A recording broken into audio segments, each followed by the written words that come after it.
Ladies and gentlemen, thank you for standing by. Welcome to the Sanofi's first quarter 2020 earnings conference call.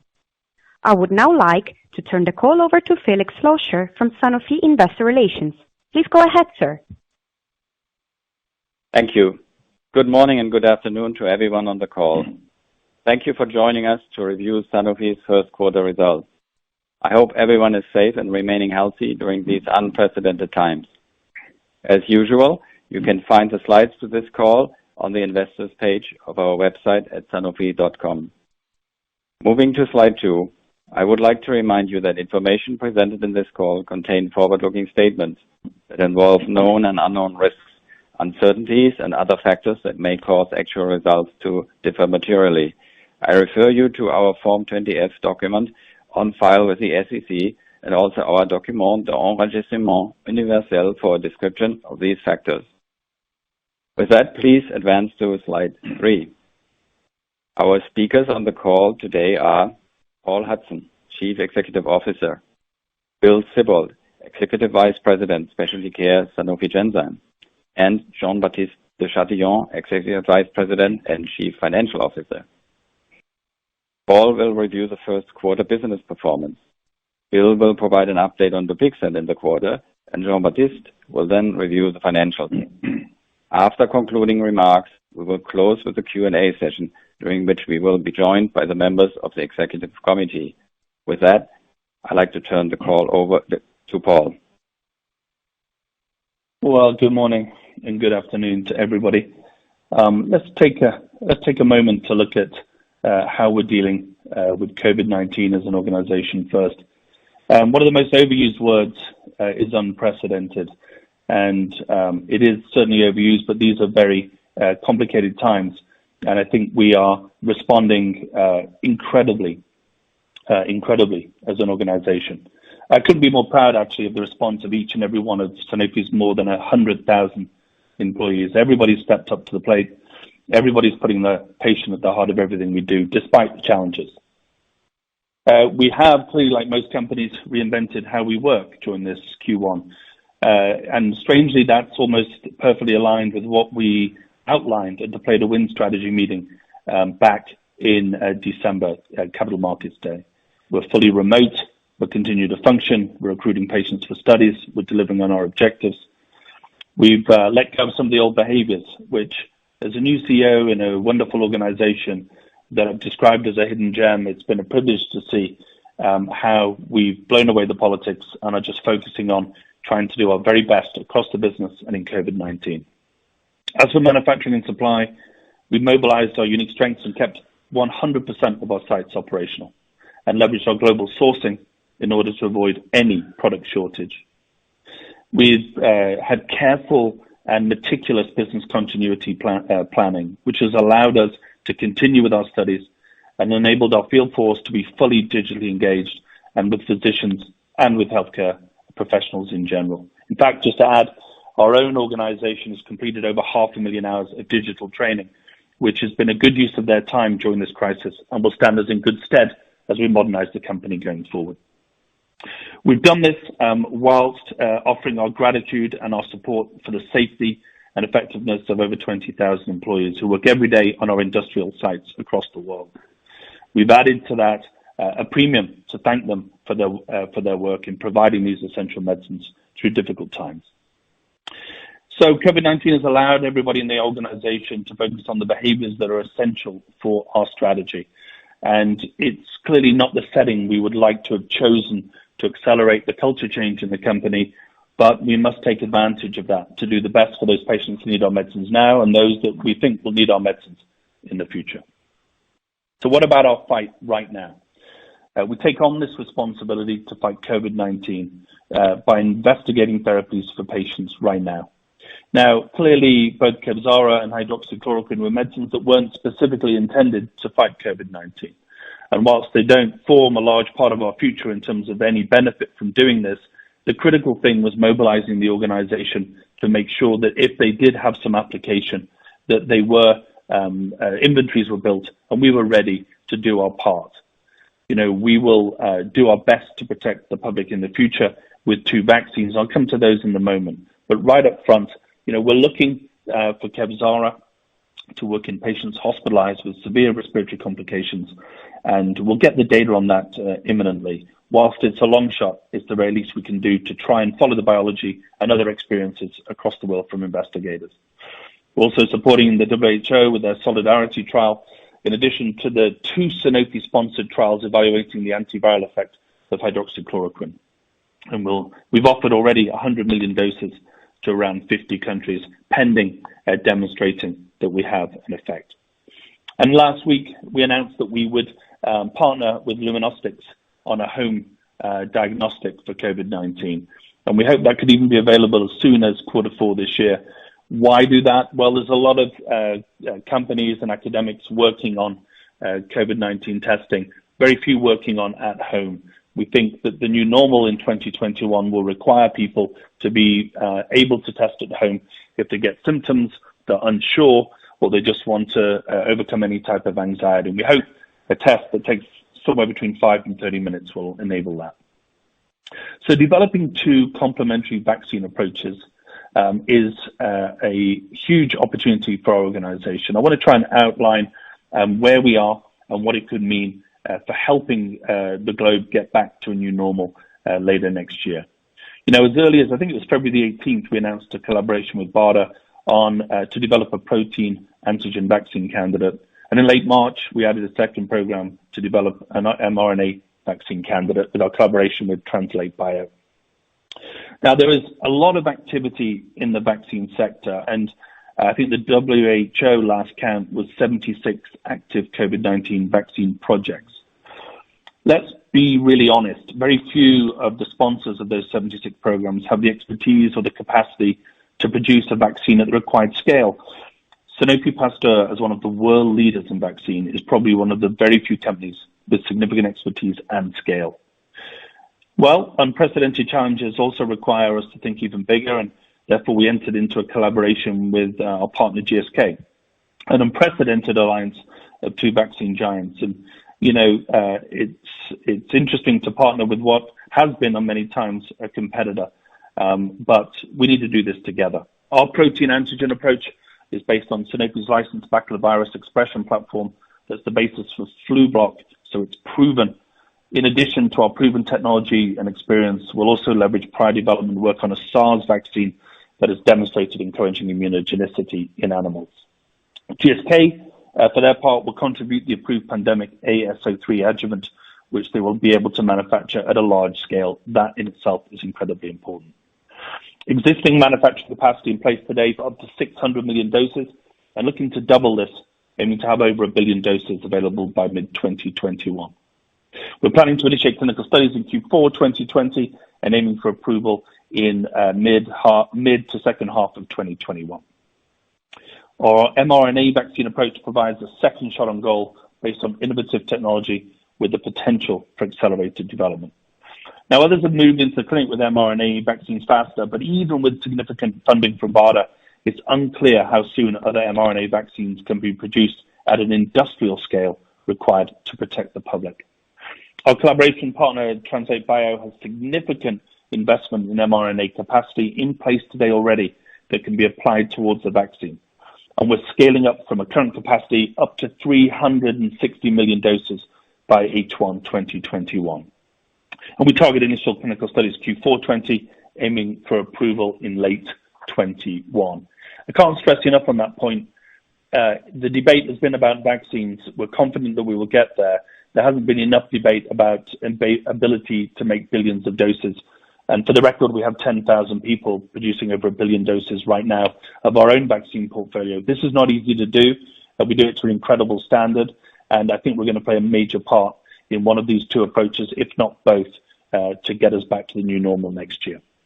Let's move to Dupixent. I've said it many times. It's an absolute privilege to be involved with this medicine, even at challenging times. We've seen incredible performance right across the board. In Q1, we're 130% up, 776 million. And, that is almost entirely demand driven. Bill Siebold will go on later to talk about TRX and MBRX development to give you some confidence in that number, but that number is in great position on a stable business, offering absolutely fantastic benefit to patients, and it's, again, a real privilege to see it continue to grow. On a constant exchange rate basis, our sales and business EPS grew by 6.6% and 15.6% respectively. About half of our first quarter sales and profit growth was driven by COVID impact, as patients stocked up on chronic meds and our trusted consumer health brands. We do expect, however, most of that to unwind during quarter two.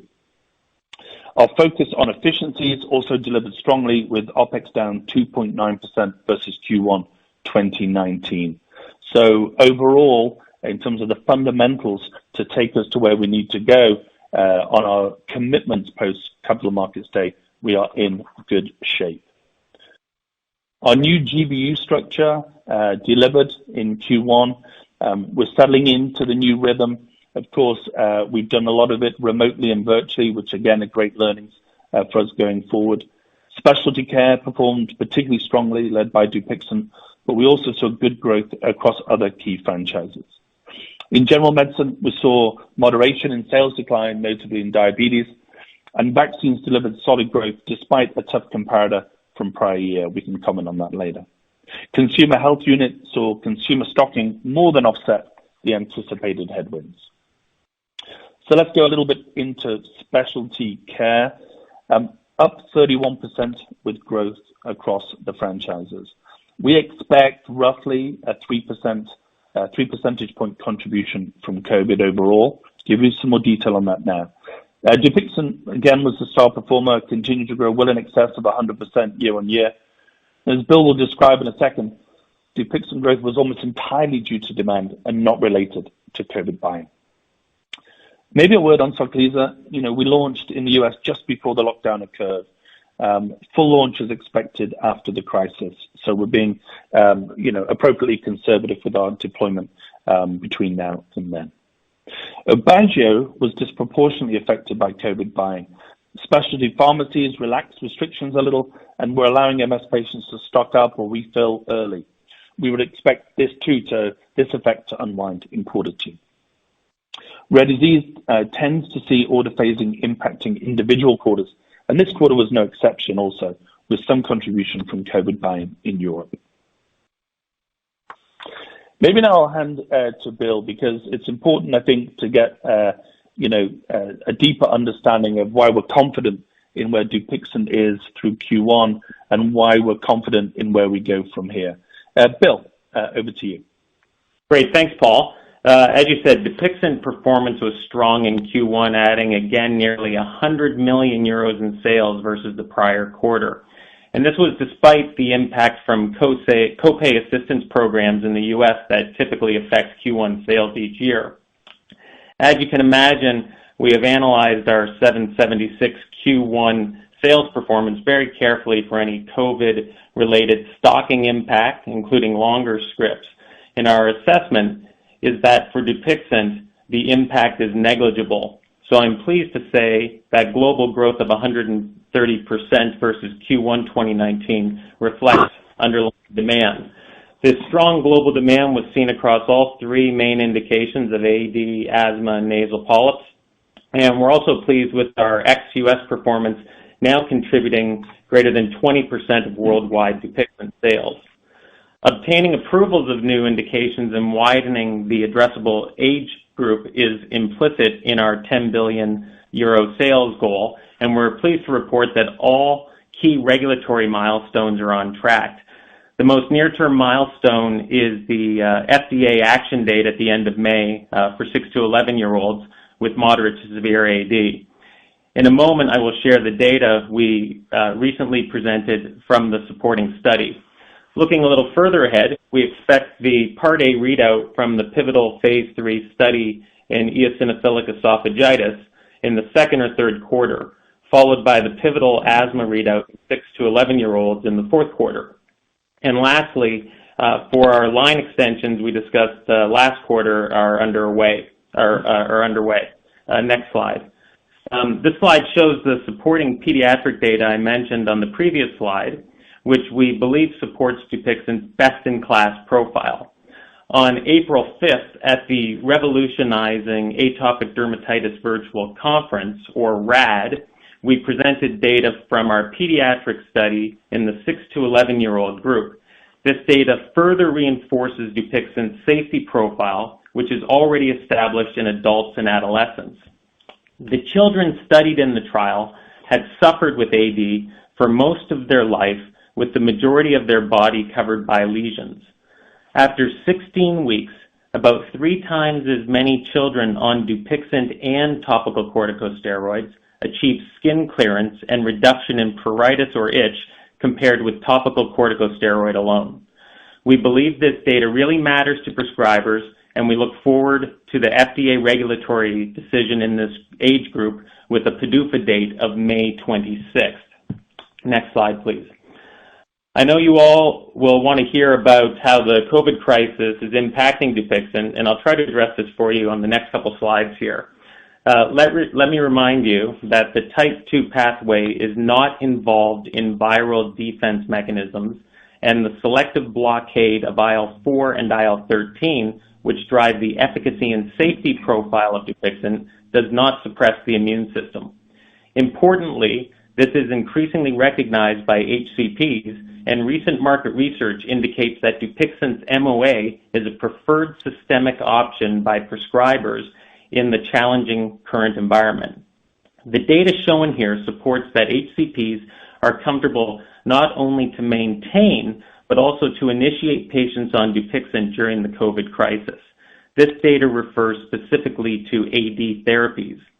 When you look more broadly across dermatology, other surveys such as the Spherix Global Insights Wave 3 Dermatology Report from April 6, 2020, shows that dermatologists assess the risk-benefit profile of Dupixent favorably when compared to type 1 agents or JAK inhibitors, especially during the COVID crisis. We believe this is due to Dupixent's differentiated safety profile. Next slide. So what does this mean for Dupixent in the coming months?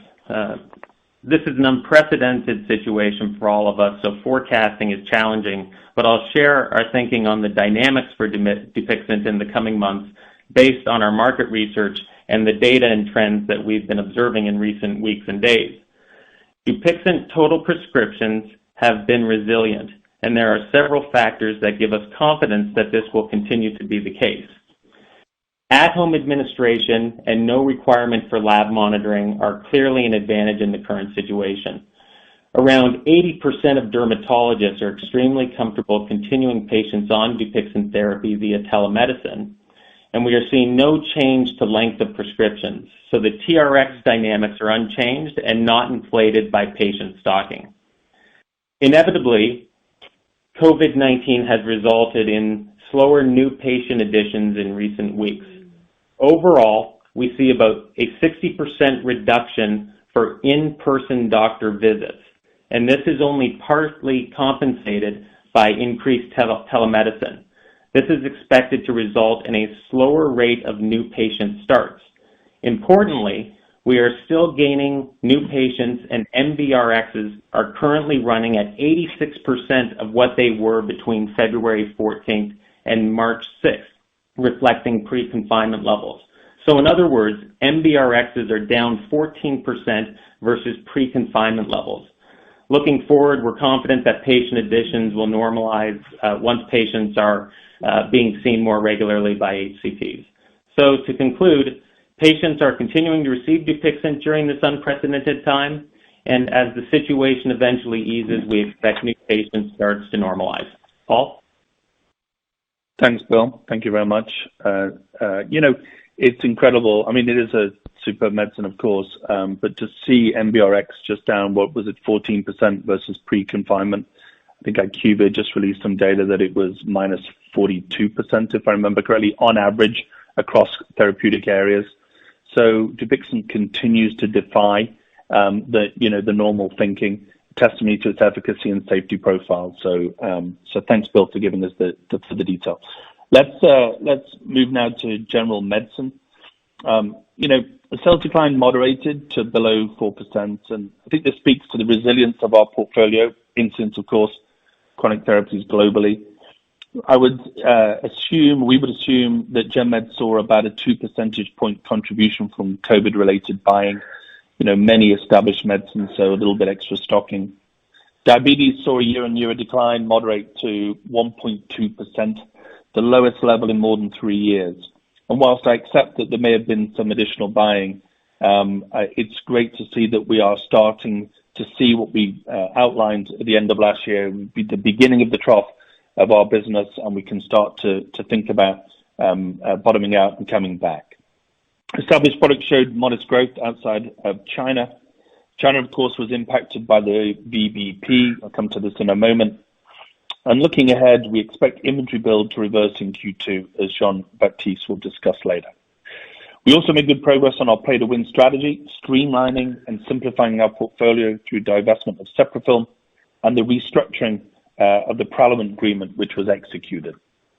Maybe a little more detail on China. Overall sales declined 14%, impacted by VBP. So let's start with the VBP impact. As we guided you, Plavix and Aprevel family sales declined as a consequence of VBP by 54% and 33% in the quarter at constant exchange rate. The good news, and this is really important, I think, the good news is the volume uplift we predicted is materializing. Plavix and Aprevel shipments were up 69%, despite the very tough base in what was a high Q1 in 2019.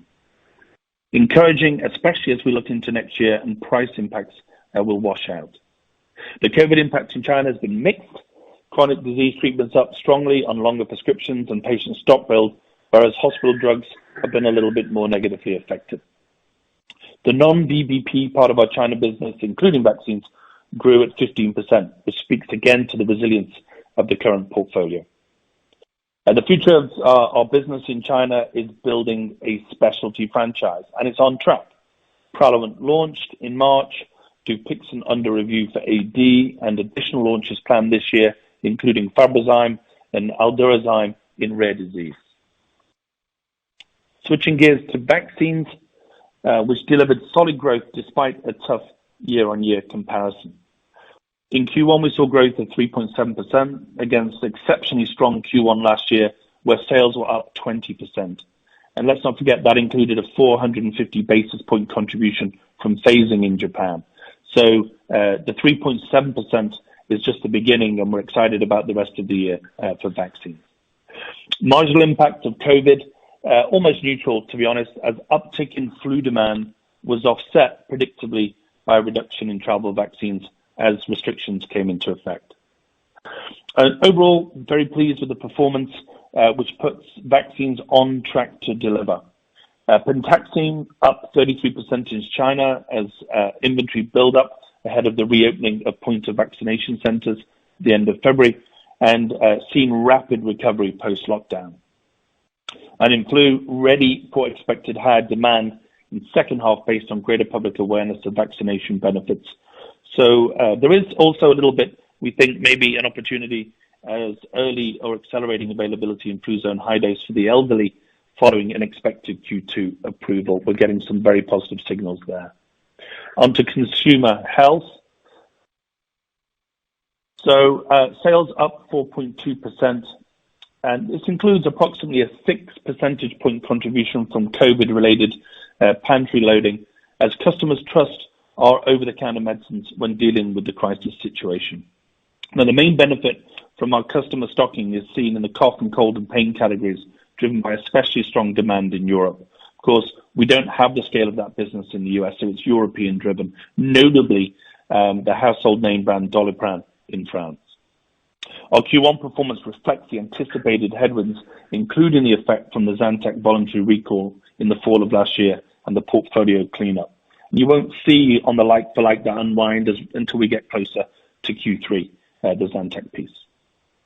To provide the promised update on our switch opportunities, we held meetings with the FDA on Cialis and Tamiflu. And whilst we can't divulge the details, of course, these areas remain somewhat competitive, our development plan is on track, and there are no changes to the timelines that we've previously communicated. Meanwhile, we continue to transition to a standalone business, and we're on track here too.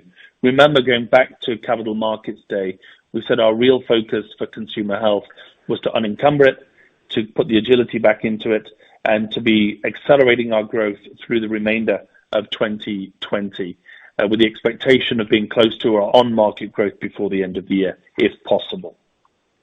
With that recap, I will hand over to Jean-Baptiste to give the financial update. Jean-Baptiste. Thank you, Paul. Good morning, good afternoon to you all. Well, on slide 22, as Paul said, we delivered 6.6% growth in the first quarter, around half of it being related to the COVID impact with inventory building in channels. If we strip this out, sales growth would have been in line with our expectations, driven mainly by Dupixent. We expect the incremental COVID impact to reverse mainly in the second quarter.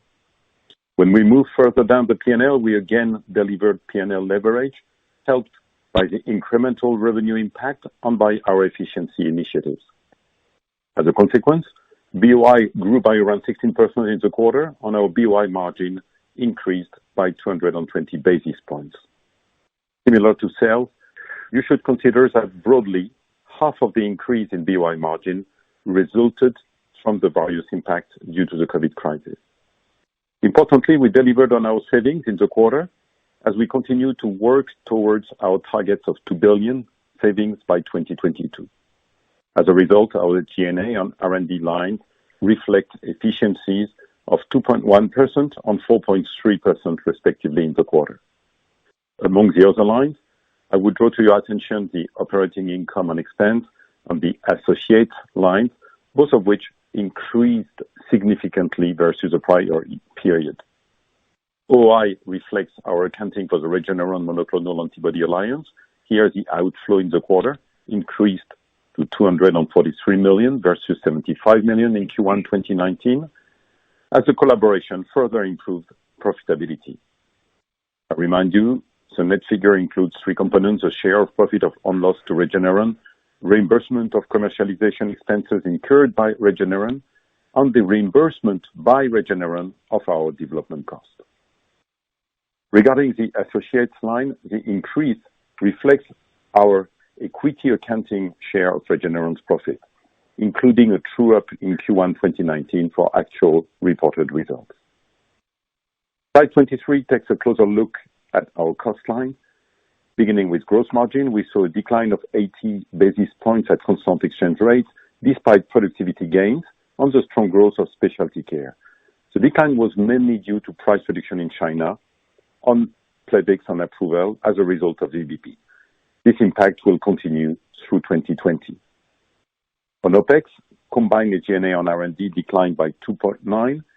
The reduction in expense was driven by savings from our prioritization on smart spending initiatives. COVID impact was broadly neutral, as some expense reduction was balanced by extra costs associated with COVID. On slide 24, we delivered a strong increase in free cash flow in the quarter with the help of some phasing benefits, but also one-off divestments. In total, free cash flow more than doubled against the same period in 2018. While excluding one-time factors, we continue to make progress against the midterm drivers of free cash flow we have previously highlighted. That is, we increased sales and margin, we improved our working capital, and we prioritized investments. Based on our underlying progress on the change in mindset across the organization, I'm increasingly confident we will meet our target to improve free cash flow by 50% by 2022. On slide 25, I want to give you a sense of the likely business dynamics in the second quarter. Company sales are expected to decline at a low single-digit rate versus Q2 2019 as the first quarter impacts of COVID reverse. When we look at this at the level of our different businesses, well, in pharmaceuticals, we expect to see a reduction of in-channel inventory build. In vaccines, the recovery in China on global demand for flu vaccines should continue, but we will see a significant adverse impact from reduced travel vaccination on the postponement of pediatric vaccinations on boosters. In CHC, we expect to see significant negative impacts from the unwinding of consumer stockpiling on the reduced consumer traffic in pharmacies. We also expect to deliver further OpEx efficiencies in Q2. The net impact, if we take the first and second quarters together, is that we expect our first half performance to be on track to achieve our full year guidance. On my last slide, I confirm our full year guidance for 2020 business EPS to grow by around 5% at CER. The impact of Forex is expected to be negative by -1% to -2% based on April average exchange rate. Finally, I would like to say that we remain confident on delivering the financial targets that we set out at our Capital Market Day. With that, I return the call back to Paul. So thank you, Jean-Baptiste. I think we are ahead in Q1. We do expect some of it to unwind in Q2. We will be on track to deliver our guidance. So I don't want anybody to not fully appreciate that. So, it's in moments like this that we have to stand back and take a look at our entire portfolio and see how we're positioned, because this is not clearly a short-term event, and it will move through 2021 and will play our part there, as you know. So just taking a quick look, I mean, we have a portfolio that's diverse and also resilient with opportunity to deal with this. This isn't just about us keeping moving in challenging times. This is about making sure we have the right balance. At the same time, like I said earlier, it's not the way I would have liked to have learned it, but it's clear that we have the capabilities, the skills, and the people to execute on our strategy.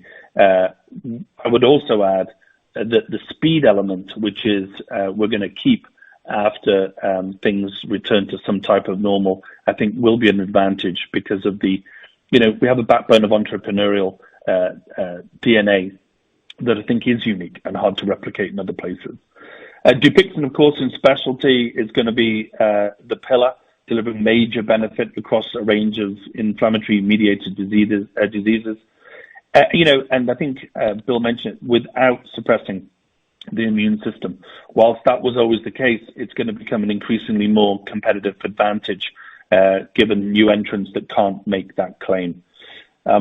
We have also Kevzara, and we would love to see some benefit. Again, to remind everybody, we've increased the manufacturing so that we're there if the studies read out positively. We haven't built it into our financial modeling, but we certainly would love to play a part in helping patients if we can.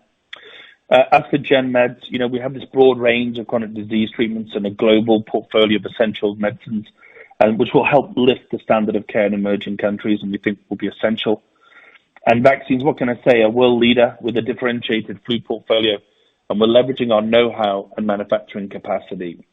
I can't repeat it enough. Our ability to manufacture at scale will ultimately be the winning criteria to who can help the most people when we actually come to delivering vaccines. Consumer, well, we supply the medicines needed by patients to cope with the milder symptoms, paracetamol, for example, Doliprane. And as and when this pandemic eventually subsides, we think we have a compelling strategy right across each of our GBUs, which is why we set them up this way. Dupixent is really a great example that shows it's critical to understand the driver pathways of disease, and our unique understanding of T2 biology allows a precise intervention where you do not trade off efficacy and safety.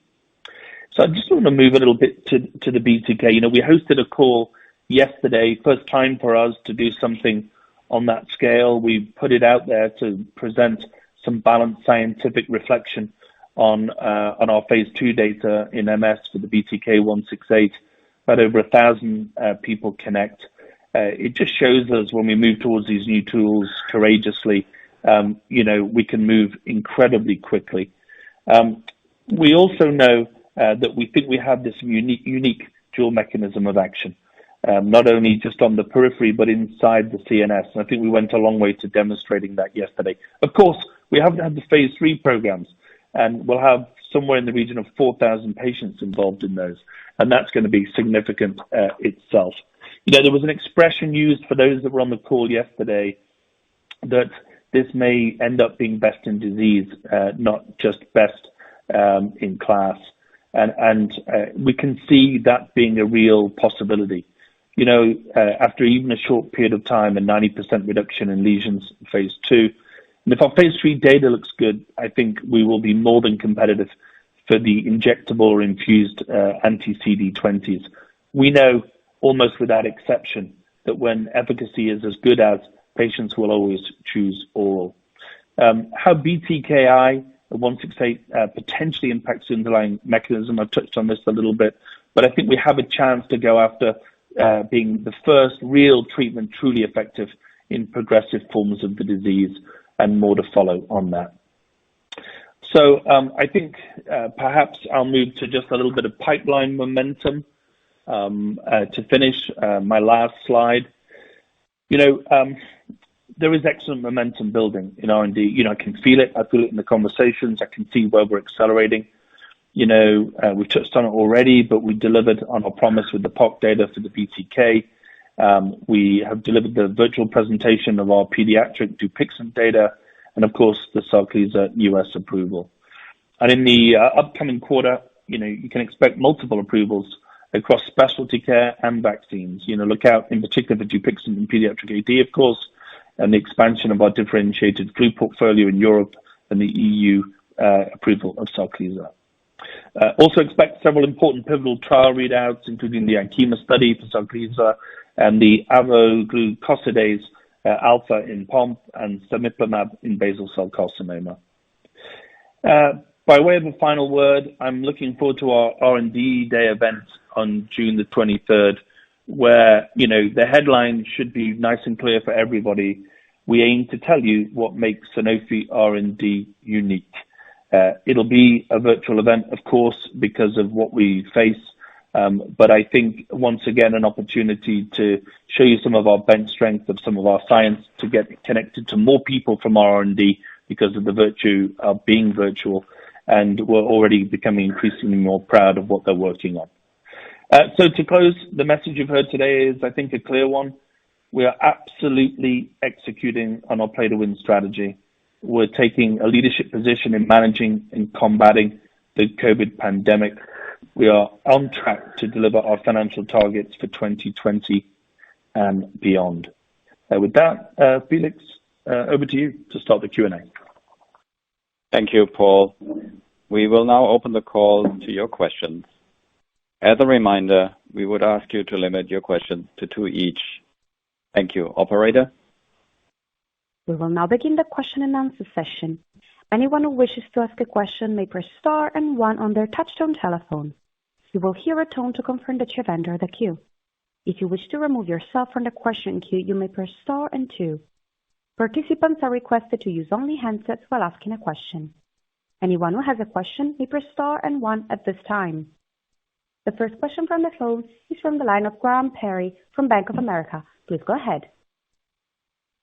Great, thanks for taking my questions. So firstly, on vaccines, you alluded to the fact that you're preparing flu capacity for a second half increase in demand. Can you help quantify that a little bit? What sort of step up do you think you've got? And what kind of level of capacity expansion can you perhaps engage in for this 2020-21 season? And then secondly, on your COVID vaccine, the SARS-1 vaccines that were originally developed that were targeting spike protein did see some in vitro and animal evidence of antibody-induced or vaccine-induced enhancement. And that's obviously a risk which Sanofi is familiar with from the dengue vaccine. So can you just talk us through in those COVID programs what it is you're actually doing to avoid enhancement issues, what animal models that you're going to be having to provide to regulators, etc.? Thank you. Thank you, Graham. Appreciate it. I'm going to hand to David, just maybe on your first question about our capacity to deal with perhaps increase in flu in 2021. I think it's probably easy to say that we're not oversharing because clearly it's a competitive situation. David may feel comfortable adding a little bit more, but I wouldn't go there. And then David, if you could reflect a little bit on the SARS learning and what perhaps about the vaccine-induced enhancement piece. Yeah, thanks. Hey, Graham. On the flu capacity, so we have ordered more eggs for this season because we anticipated that the market is going to grow, and that's actually turning out to have been a very good decision. So it gives us some leeway even on all egg-based vaccines. And then we have also short-term some upside on flu block. We are limited only by the filling capacity, so this means that we think midterm the flu market is actually also going to increase probably substantially because you really want to prevent that people are having flu while you have COVID still circulating, especially in the winter months, because once they start to overlap, that becomes very dangerous and it's going to fill up hospitals. We were kind of escaping the flu season on this COVID now in Europe and in the United States. So we just came out of the flu season, and that's why the healthcare systems have not noticed it. But for the next winter, that's going to be a significant issue. On your second question on COVID and the SARS vaccine, the ADE effect is an effect that you can see potentially with any vaccine. So I think all the companies will have to watch out for that, and there are, of course, discussions with the regulators ongoing on this one. Okay, thank you, David. Next question, please. The next question from the phone is from the line of Richard Vosser from JP Morgan. Please go ahead. Hi, thanks for taking my question. Maybe a follow-up question on vaccine capacity. Just, I think into the US market, 169 million doses of vaccine are shipped. Do you have any idea how many actually get into patients? CDC seems to think a third of patients are getting vaccinated. So is there a potential uplift from more people actually taking on what is already in the market place from you and others? And second question, just on consumer, and just thinking about continued demand. We see flu seasons generate boosts to consumer businesses during their ability, particularly cough and cold, but other things like vitamins. So just your thought in actually, clearly there's a bit of a bolus, but could this be a benefit for most of the rest of this year as well? Thanks very much. Okay, Richard, thank you so much. David, to you again on the capacity and the doses that perhaps are still in the system and not being used, and whether they're still in play. Yeah. Hey, Richard. You have seen that we have doubled the sales in Q1, and that is clearly an effect of people having vaccinated longer and more people. In fact, we have seen that there were more shots in arm in the script data or in the claims data. So we expect indeed that this is going to continue for the upcoming flu season. We also see in the summer southern hemisphere that we're also seeing an uplift of injection. Alan, CHC beyond pantry loading, do we see any of the momentum continuing? So thanks for the question, Richard. At this stage, we are not anticipating to see a significant uplift across the various categories. There may be one or two very specialist areas, for example, in the vitamins immune space, where you might actually have seen a new habit, created during this crisis. But most of the OTC products that have seen pantry loading, as we described it, are treatment products. So, of course, if they're not used for treatment during that period, they will stay in the medicine cabinet. So the current projection is that we will see the uplift kind of ease out over the next quarter or two with no significant uplift. Just in terms of the seasonality you talked about, we did see it was a very good cough and cold season in January, February in the US. It was not a very good cough and cold season for the manufacturers in Europe, but of course the March sales significantly increased as a result of the COVID epidemic. Thank you. Felix, next question. The next question from the phone is from the line of Verdult Peter from Citi. Please go ahead. Hi, it's Peter Verdult here from Citi. Two questions, please. Strategy and Dupixent. For Paul, you called out some key internal projects you were focused on earlier this year, benchmarking the most important roles in Sanofi to the industry, and defining a go-forward strategy for gene therapy and rare diseases, both in terms of the vector technology going back and whether you go organic, inorganic, hybrid. Wondering if you would be willing to provide an update here and comment on the size or ability to pursue BD in the current environment. And then much quicker for Bill, correct me if I'm wrong, but I think Sanofi's payer split for the US pharma is roughly 40% commercial, 40% Medicare, 20% Medicaid. Just given the importance of Dupixent to the Sanofi growth story near term and the risks to the commercial book of business from rising unemployment, could you perhaps just spend a little bit of time talking about the relative exposure for Dupixent to commercial and just what you're trying to do over and above what you said in your comments to minimize the disruption to future initiations of therapy? Thank you. Thanks, Peter. I'll come to Bill in a moment on that. As for the gene therapy question, yes, we said that we would look in those buckets. I'll be frank. My contractual agreement with my previous employer did not allow me to be involved in anything to do with gene therapy until at the very end of February, beginning of March. So we've been accelerating that work. Now I can play a more active role. We are starting to get to the decision points on how we want to deploy. I can tell you there's a lot of excitement and enthusiasm. There's also some very good in-house projects that need, augmenting and some capabilities that need adding. Our plan is to provide a more detailed look as we get to the half-year results, but you'll have to forgive me, I was not allowed really to be involved until just a number of weeks ago. Bill, over to you for the commercial book of business, which is higher, I think, than Peter was suggesting, certainly, and then and what are the implications with unemployment? Yeah, Peter, thanks for the question. And as Paul said, it is a little higher. So the Dupixent is really a commercial story for the most part. You're looking at over 70% of it is commercial. So, higher than across the rest of the portfolio that we have. And, I think not knowing where unemployment's going, obviously it's up. We see that that is going to have an impact across the industry on Dupixent. The dynamics that you'll see is a shift in patients perhaps towards Medicaid or health exchange marketplace or any of the uninsured programs. Now, we have in place very strong programs that help patients if they are at any risk of missing doses, et cetera. We have strong patient assistance programs, et cetera. So we feel that from a coverage of ensuring, first of all, that patients have access to therapy, that we're in good shape.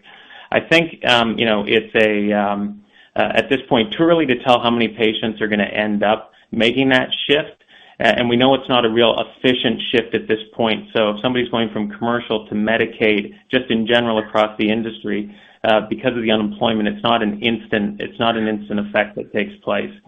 So that we'll have a little bit better view of in time. The comment I would make just in general is about Dupixent and weathering the storm, so to speak, is we've seen real resilient TRXs. Hearing from the physicians, they are very comfortable in maintaining and even starting patients on Dupixent during this. And I think a lot of that has to do with their broad experience with it to date and the strong safety profile. So, we think that as far as products go during this COVID crisis, we continue to see the strong interest in Dupixent. The numbers are holding up well. As I talked about some of the impact on MBRX, but TRX is there, and all their survey work that we're doing are suggesting that physicians are really continuing to turn to this. So maybe I'll leave it at that. Thank you, Bill. Next question. The next question from the phone is from the line of Laura Sutcliffe from UBS. Please go ahead. Hello, thank you for taking my questions. I've got one on Dupixent and then one on sort of recovery more generally. Firstly, I think you mentioned in your material today that you see strong uptake for Dupixent in asthma. So my question is whether you think that's going to be more challenging or less challenging to maintain that momentum than the trajectory you see in atopic dermatitis, given these sort of hopefully unique circumstances that we're in 2020. And then secondly, do you expect any geographic differences in the way that any parts of your business might recover later on? Thanks very much. Okay, thank you. Thank you, Laura. So maybe, Bill, I'll take a stab. I mean, and then throw it to you. The Dupixent's resilience is very specific. It is easy to initiate, and there's a high degree of confidence, not least in pulmonologists. I think the competitive set is a little bit more complicated to get started. So there is a high degree of comfort in initiating with Dupixent. I think the additional thing to consider is what is the new norm going to be like? Because most of these offices that planned, 2 and 3 year migrations to a blend of telemedicine and face-to-face to maximize capacity, they're rushing to that now. And I wonder whether the new norm for medicines like Dupixent and beyond have an opportunity to access a much greater eligible population than they would have done because of the leverage of digital tools. Bill, do you want to make any additional comment or look at any geographical differences? No, look, regarding with asthma, we've seen that there's been more continued patient visits to pulmonologist's office during this time. We think that coming out of this and through this, the profile of Dupixent is really what is going to continue to make it the product for physicians to turn to. So, the competitive dynamic is still going to be there. Dupixent, we think, has the best profile in the space. So, I think that it is just going to be kind of business as usual from a competition perspective. But pulmonology seems to be a little bit further ahead than dermatology in maintaining office visits. As for geography then, just a more wide sort of look, it is really very much dependent on the type of restrictions that are being imposed and then lifted on what time scale. We're seeing China come back and start to come back quite strongly in general, but it's not 100% back. It's continuing to add opportunity every day and open up more places. I don't think we're any different in terms of the scale of that opening up. I don't think we've had any medicine that has disproportionately suffered geographically versus what we expect them to achieve. I am optimistic that when we come back, the new normal will have more opportunity in it for eligible patients to get access to the right medicine. I think Dupixent will sit as the leader in that group. Next question. The next question from the phone is from the line of Florent Cespedes from Societe Generale. Please go ahead. Good afternoon, Florent Cespedes from Societe Generale. 2 quick questions. First of all, on your clinical trial program, could you tell us if the trials which are expected to read out in H2 are still on track, or if you may experience some delay, notably in your hemophilia portfolio or your cancer portfolio, notably the SERD? And my second question, maybe for Jean-Baptiste, just to double check regarding your full year guidance. Do we have to understand, so after the softer Q2 that you have highlighted in your slides, do you anticipate a kind of a recovery in Q3 and then a kind of back to normal in Q4? Just to double check. Thank you. Okay, thank you, Florent. So, John Reed, maybe you could give an update on sort of regulatory milestones and whether they have moved or not, and what we're doing to deploy both in the COVID studies and the ongoing studies. Yeah, thanks, Paul, and thanks, Lauren, for the question.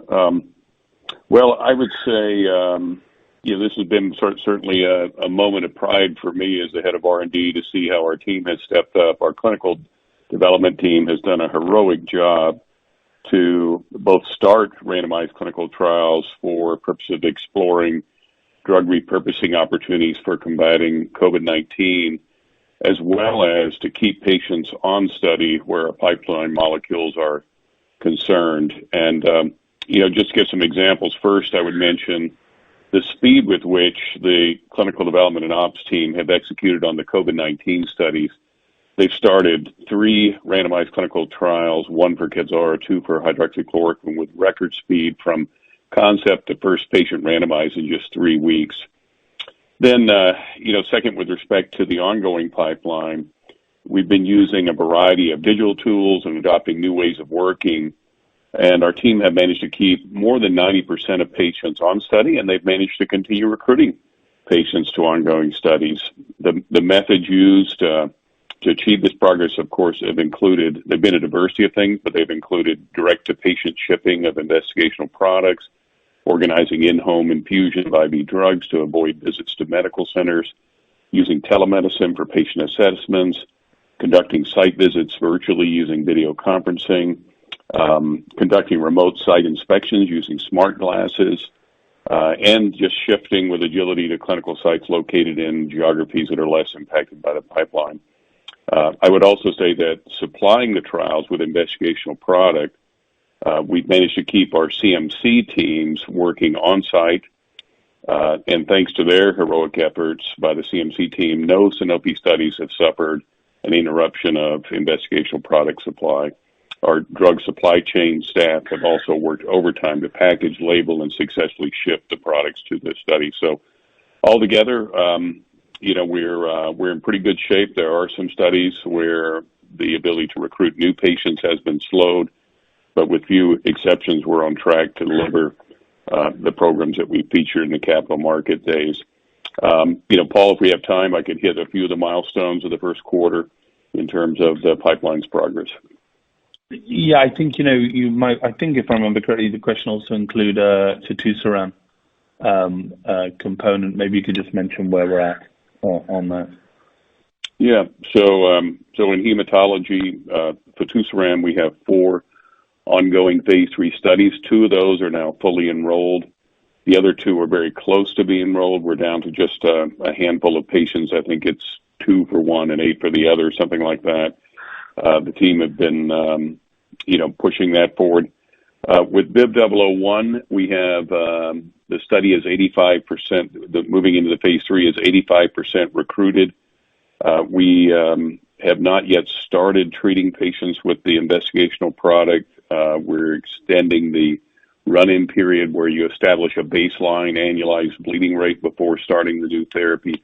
Because of the COVID pandemic, we've decided to postpone that by a couple months. We hope to be dosing patients who've already been randomized and recruited to the study by middle of the year.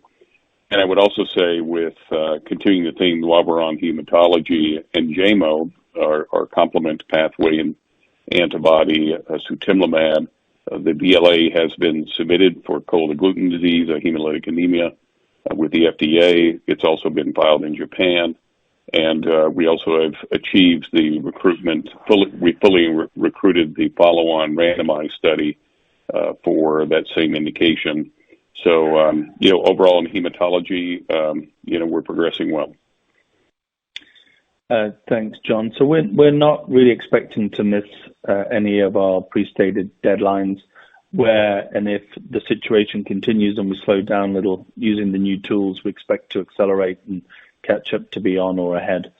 I think John used the word heroic, and it is indeed that. I think between our industrial affairs group and our ongoing clinical development team, it's really quite exceptional. Jean-Baptiste, I think there was a part of question for you, which was around the unwinding in Q2 and trying to describe the 4 quarters. Do you want to make a quick comment? Yes, Florent. Thank you very much. I think 2 aspects. First, that we have an incredible portfolio in Sanofi to navigate this crisis, because we see that we have a very good response on the right mix for the situation. The second one is a mindset of efficiency that is now well rooted in Sanofi on the Play to Win plan. That gives us flexibility to reinvest, to accelerate growth, or to modulate the way we navigate with our OPEX savings. So yes, I don't have an insight more than you what will be the context in H2, but what I'm convinced is that the teams are really in the right mindset to navigate this crisis and meet the expectations we have expressed in our guidance. Thank you. Thank you. Thank you. Next question. The next question is from the line of Steve Scala from Cowen. Please go ahead. Thank you. I have two questions. What specifically is your manufacturing capacity for Cabzera in units, and how quickly can this be delivered should trials show benefit? So that's the first question. And second question, Paul, superb marketing is one of your many skills. How do you assess the effectiveness of virtual marketing versus face-to-face marketing? For instance, is virtual marketing only half as likely to generate a prescription, 3/4 as likely, and how does it differ for a new product versus an existing product? Thank you. Okay, thank you. Philippe, is Philippe connected? I think we have a question around Cabzera manufacturing. Again, I'm not quite sure how much we share, but if you're on the line, would you like to answer?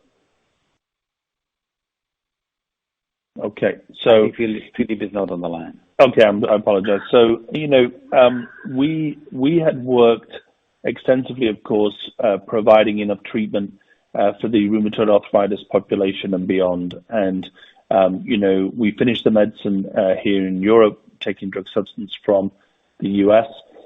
We stepped up as soon as we knew that this may or may not play a part. So we took all our manufacturing to the maximum.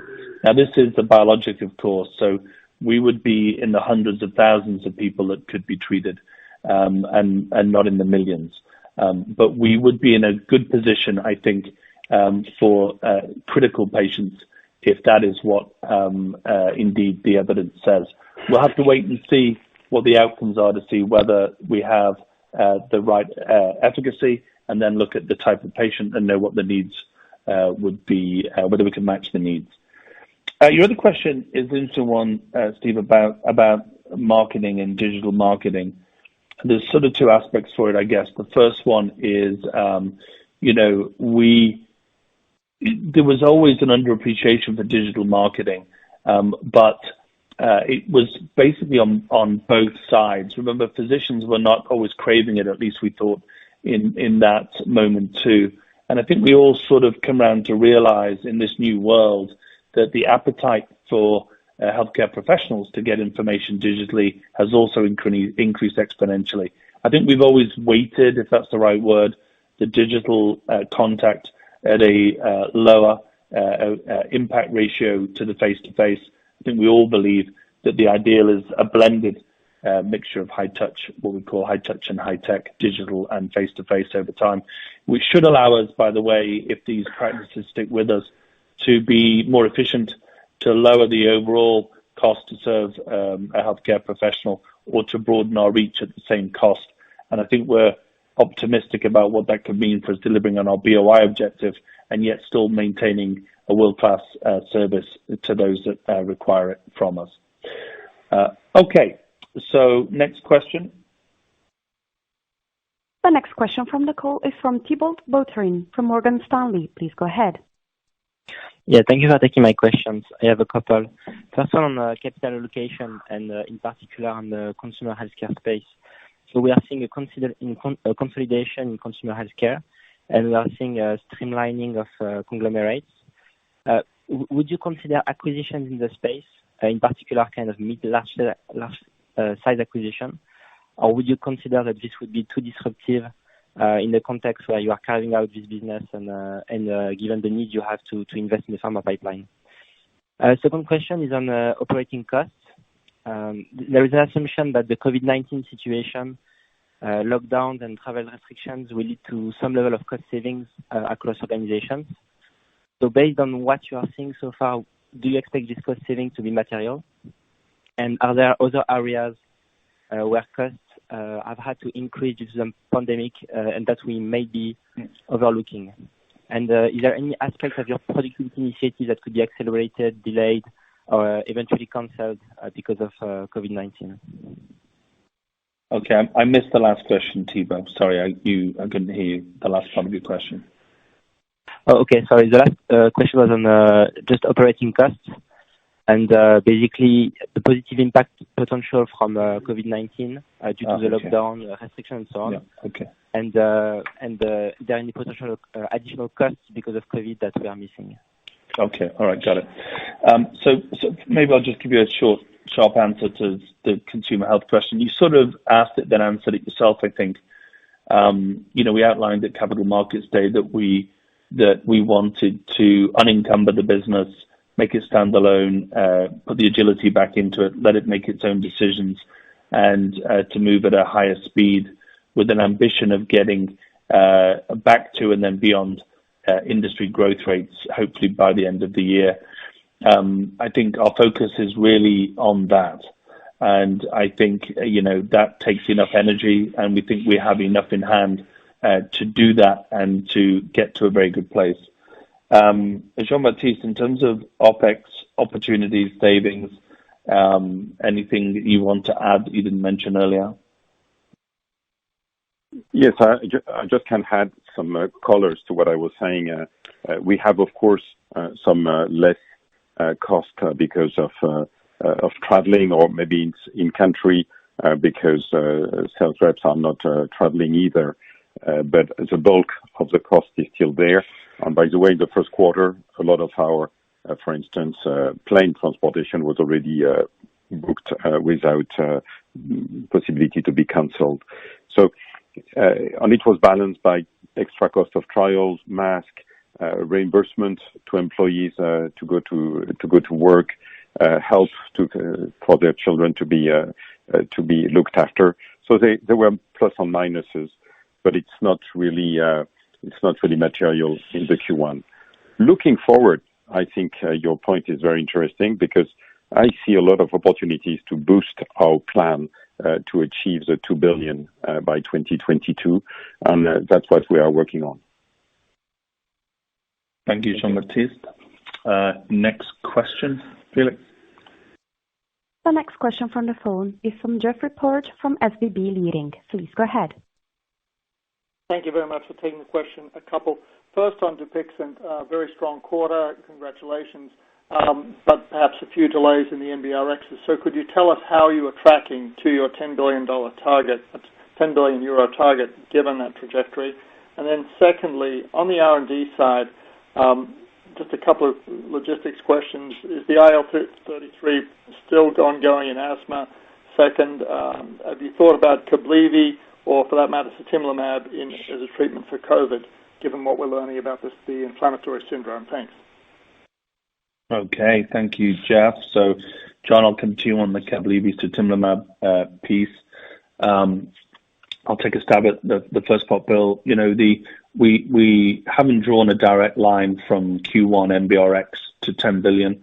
I think what we would say is that at 776 million in the 12th quarter from launch, I think anybody would have to accept that this is an outstanding performance.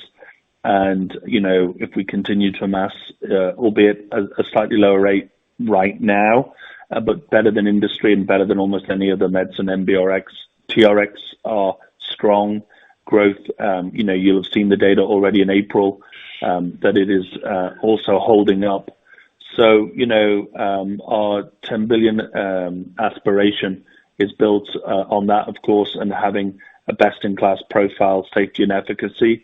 We're adding the data to that, as you can see in the indications. I think we have something like 89 launches of indications or in countries over the next 12 months. So very confident, remain very confident in that ambition. For the IL-33, I think your question is it's in the pipeline update. Of course, we've explored it in a few indications. I think as we sit here looking at COPD, there are very few biologics or no biologics in COPD.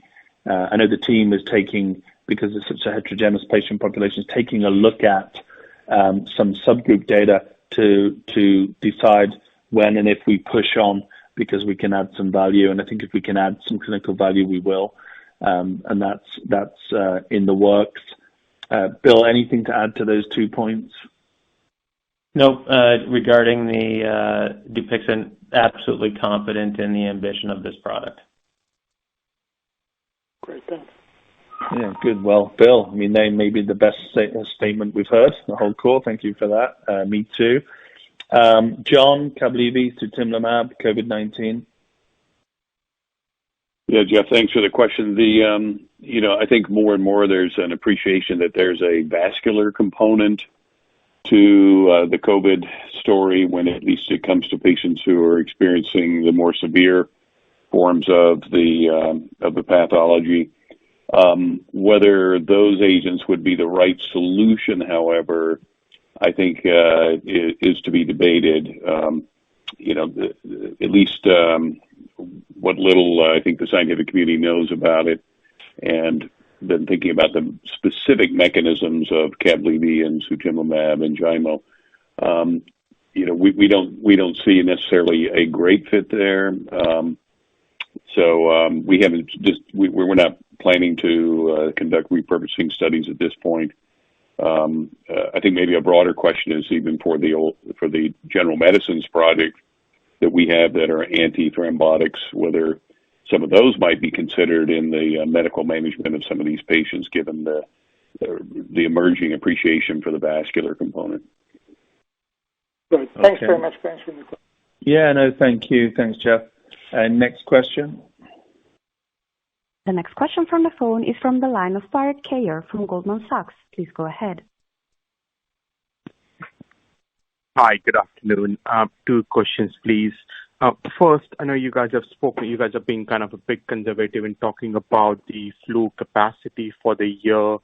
But Paul, if you could give us some magnitude of, if the demand was there, could you do 50% more doses? Could you double your kind of number of flu vaccines you sell during a normal year?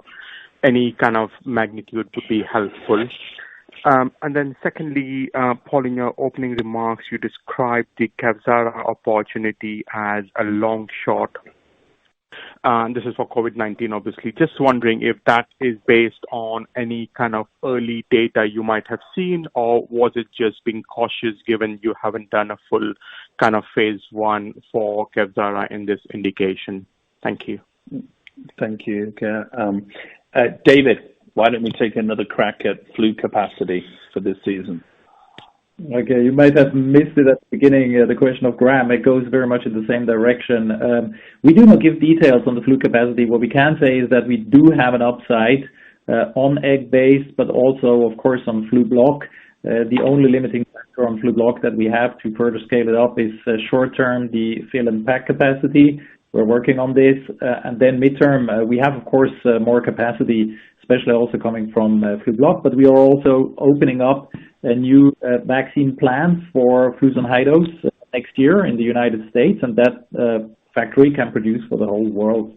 But we don't give details of it for competitive reasons. As for your second point in Kevzara, maybe it's just word choice. I mean, I tried to say up front that we are working on vaccines because we think that is very much within our control. Trying medicines that are previously approved for different indications, is always going to be a little bit serendipitous. I think you have to accept that. We watch, like everybody else, the emerging publications and the data and the anecdotes and the experiences. And, as we already have hydroxychloroquine in the mix, I can tell you that one day we get some encouraging news and another day we don't. All I can say is, as a team, we try not to speculate. It's imminent, hopefully really imminent. We'll get some type of readout from our own studies and know better where we stand. I can't tell you how much we'd love to have an effect, right? But I'm just pragmatic. So it's a fingers crossed situation. And I'm sure it is for all the IL-6 manufacturers to try and work out what we can do. But no, we're just waiting for the evidence, and then I've said earlier, we'll rise to the challenge on manufacturing of both Plaquenil or hydroxychloroquine and Kevzara and see where we can get to. Okay, next question. The next question is from the line of Jean-Jacques Lefebvre from Bryan Garnier. Please go ahead. Yeah, thank you for taking my question. The first one would be for Jean-Baptiste and regarding OPEX. I remember you, Jean-Baptiste, guiding us in the past for 1% OPEX decrease for this year and next year or two. In Q1, you realized minus 2.9%, and you alluded to extra saving you may realize in the future. So is this, are these 3% the new direction we have to take into account on a yearly basis? This is my first question. And the second question regarding COVID vaccine capacity. The up to 6 million doses you alluded to, is it on top of your global capacity for all your vaccine business, or would it be detrimental to some other vaccines? And if it's on top, how do you plan to have this vaccine manufacturing with flu increasing from H2 and probably the years after? Thank you. Okay, Jean-Jacques, thank you very much. Jean-Baptiste, OPEX management. I think it's worth restating our philosophy on that, and also that we take the opportunity where we can to invest in growth opportunities. But the fundamental underlying maturity of cost management is essential to our long-term equity story. So, Jean-Baptiste, do you want to comment? Yes. Thank you, Jean-Jacques, for this question to clarify completely. Before Play to Win, we had a 1% growth, plus 1% growth guidance on average for the years to come, but this has been dropped with our since the Capital Market Day, and we just said that we would be delivering on our 2 billion euro savings by 2022. So is the 2.9 that you are seeing in Q1 a trend? Not at all. As Paul has just explained, we are very happy to reinvest those savings to accelerate our growth engines behind Dupixent, behind vaccines each time we can. So no, it's not a trend. We will be modulating our spend, but we will be delivering on our savings to make sure we can fuel the growth and navigate any up and down of the market. Thank you. David, I'll come to you. Just one observation from me as being a relative newcomer to vaccines. It's interesting how there are a lot of questions around the opportunity cost of manufacturing COVID-19 vaccines versus flu. We don't think that's the case for us. David will give you more detail. But there are not enough questions about what I said up front. There are 76 vaccines in development, and there's almost no capacity for those to do anything meaningful at scale, which is why it's so important where we stand in our relationship with GSK to probably be the only company that can get there significantly. David, do you want to comment on the opportunity cost on flu? Is it real? Is it not? Yeah, thanks. Thanks, Jean-Jacques, for the question. A very good question. So it's not going to cannibalize our flu block capacity. Why is that? We have large additional capacity that we can upscale in a very short amount of time, and we're already looking at doing that together with our partners. That's for the recombinant vaccine. So our ambition is to go from the current 100 to 600 million doses that we have announced based on U.S. territory to go beyond the 1 billion in 12 months, including also the capacity we have with Unigen in Japan. And then on the messenger RNA, in fact, Translate Bio has been working since quite some time on upscaling the production process because their first candidate is on cystic fibrosis, which is inhaled, and you need larger amounts of messenger RNA on the cystic fibrosis candidate. Therefore, for the vaccine candidate, they are already producing at 100-gram batches. Now we are moving to 250-gram batches, and it is assumed that towards the end of the year, beginning of the year, we go to kilogram batches, and that would allow us to significantly upscale to hundreds of millions of doses. So we are confident that we will be able to deliver on large scale. We are, of course, adding filling and packaging capacity as we speak in our internal network, but also investigating possibilities with CMOs. Thank you, David. Appreciate it. Okay, maybe the last couple of questions. The next question from the phone is from the line of Seamus Fernandez from Guggenheim Securities. Please go ahead. Oh, thanks so much for the question. So just hoping that on the vaccine side, you could help us understand a little bit of what the science is suggesting in terms of the durability of immunity, and then just in terms of the efficacy dynamics, whether we should be thinking more that the traditional vaccine versus the MR approach is likely to be meaningfully different. And then the second is really on the BTK. One is a housekeeping question. If possible, could you share the lesion count data, which I think was a secondary endpoint? I'm not sure if that was shared. And then, Paul, just finally, if you could just update us on your business development priorities in terms of the size of transaction that you see and just how you are thinking about the current environment. Is it more or less challenging or about the same? Thanks. Okay, thank you.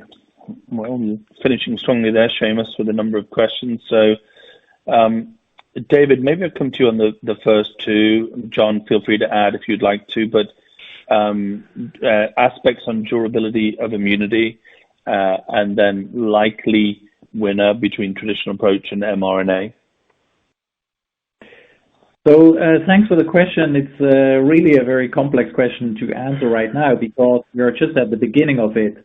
Having said that, I think what we can say is on the recombinant platform, the baculovirus platform, what we do know is on Flublok, of course, which is a registered vaccine based on this platform, we have seen very good durability. So we hope, obviously, that this is going to be the case also for the COVID candidates. On messenger RNA, there are first candidates that have been developed by Moderna on CMV. The durability also looks good. But of course, we have to be careful on messenger RNA. There is no commercialized vaccine so far based on the platform. The platform is clearly very promising, there is no doubt.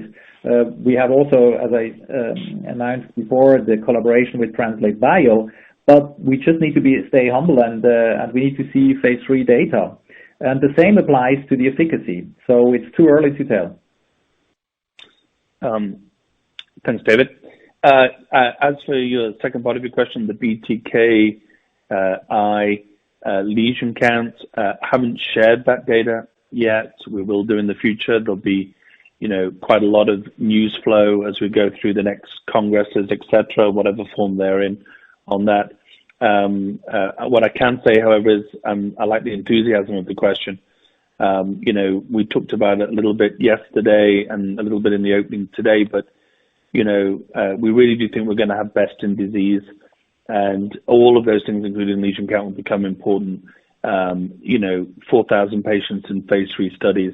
I think you get to see, how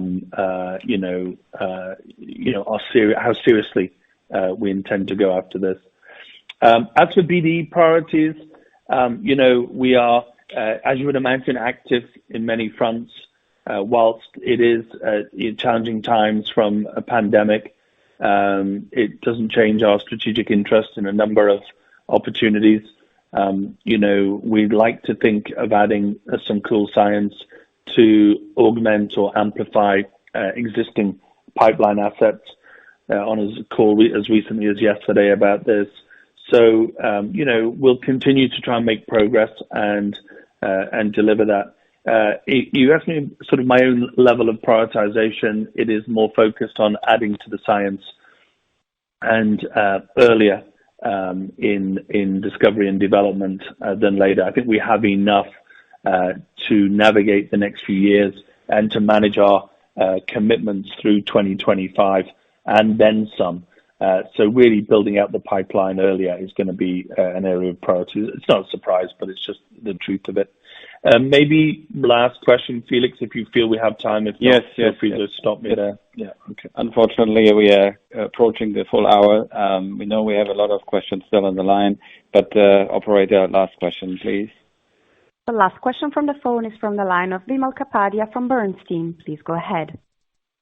Hi, thank you very much for taking my questions. Vimal Kapadia from Bernstein. So just a couple for David, please. So just on the COVID-19 vaccines, I just wanted to get your thoughts on which approach you think would actually deliver a more durable antibody response, either recombinant or mRNA. And then tied to this, speaking with experts, it seems like optimizing mRNA vaccines is a bit of trial and error. So how are Sanofi and Translate actually approaching this optimization? And are you taking a little bit more time than some of your peers for a reason? And then my second question is just on the travel vaccines. So down 20% in 1Q. So just wondering, when did you actually start to see the main impact from COVID-19? Just trying to get a sense of the declines we could expect in 2Q and beyond. So any color you could provide there, and what's incorporated into your guidance for travel. And then just and similarly for adult boosters, the same type of commentary would be great. Thank you. So, Dave, it looks like we're going to be asking you to bring us home on these questions.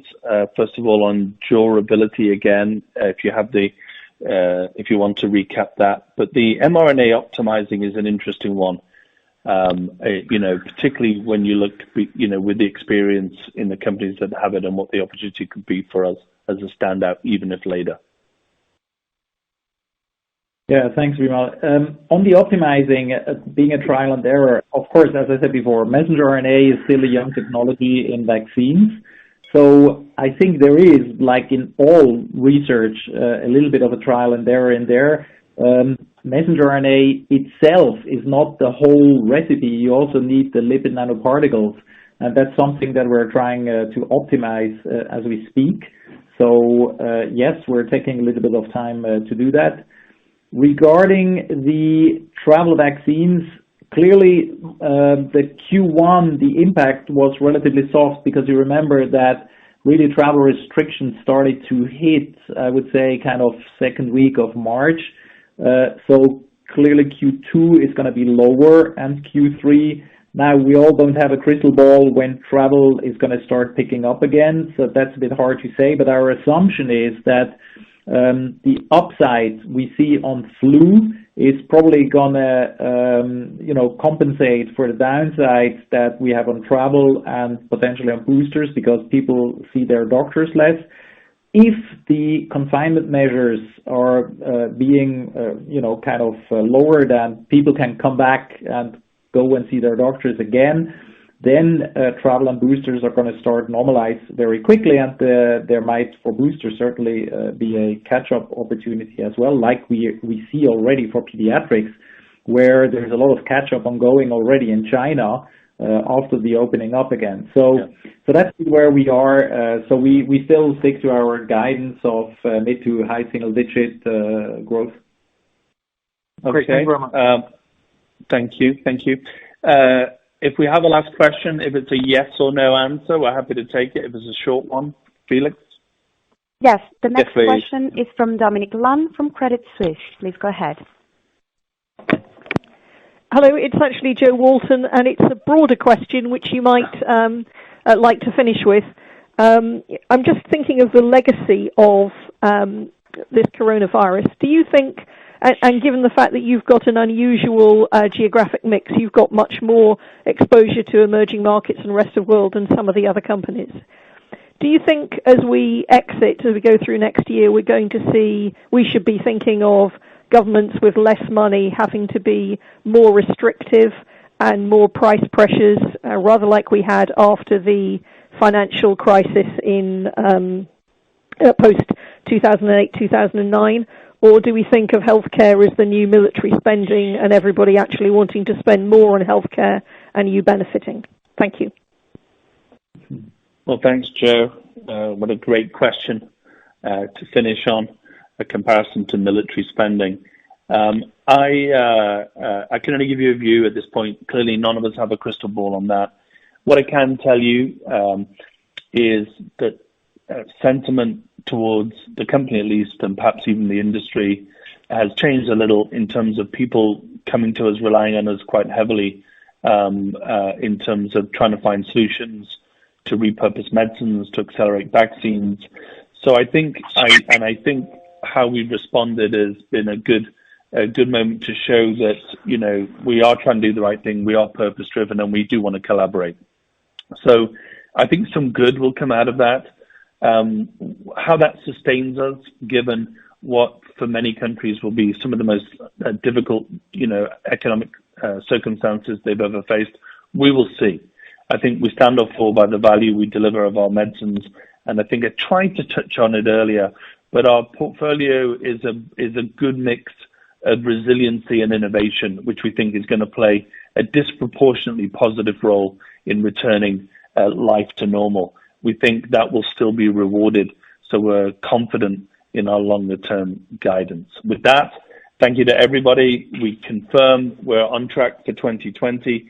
We've been as transparent as we can be about the upsides we've had from COVID-19, our underlying cost management, and our delivery of both vaccines and indeed of Dupixent continues to impress. I think our mix is right, and our people are showing themselves in a way that I've never had to actually see before in terms of commitment, energy, entrepreneurship, and tenacity. And we're going to make sure that we keep a lot of that to keep moving and doing good things for patients and for those that invest in us. So thanks to all the team and thanks to everybody that dialed in. And with that, Felix, we'll bring it to a conclusion. Thank you very much, everyone. Please don't hesitate to contact the IR team for further questions. Thank you. Operator, that concludes the call. Sure. Ladies and gentlemen, the conference is now over. Thank you for choosing Chorus Call and thank you for participating in the conference. You may now disconnect your lines. Goodbye. Felix, you want us to stay on?